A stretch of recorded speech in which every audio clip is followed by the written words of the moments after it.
Yarim gittin gideli bak, kar beyazı oldu saçlarım, oldu saçlarım. Sevmek dediğin bu mudur? Yoldum saçlarım, yoldum saçlarım. Sevda dediğin bu mudur? Yoldum saçlarım, yoldum saçlarım.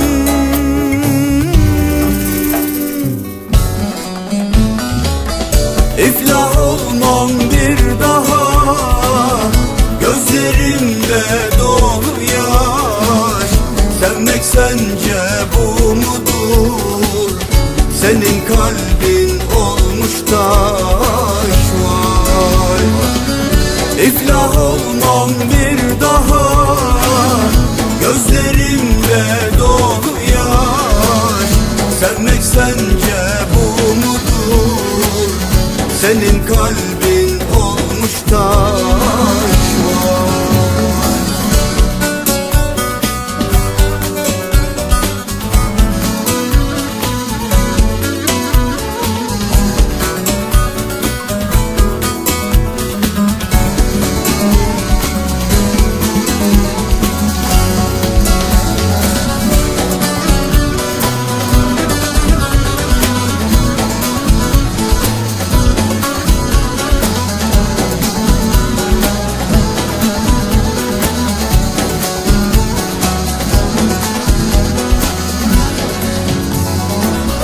Yarim gittin gideli bak, kar beyazı oldu saçlarım, oldu saçlarım.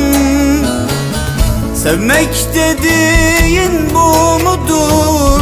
Yoldum saçlarım, yoldum saçlarım. Sevda dediğin bu mudur? Yoldum saçlarım, yoldum saçlarım.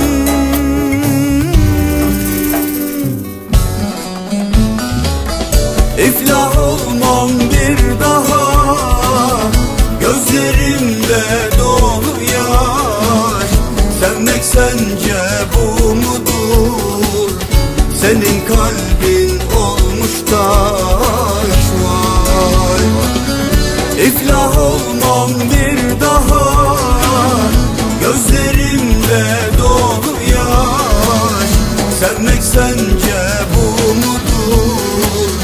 Senin kalbin olmuş taş var.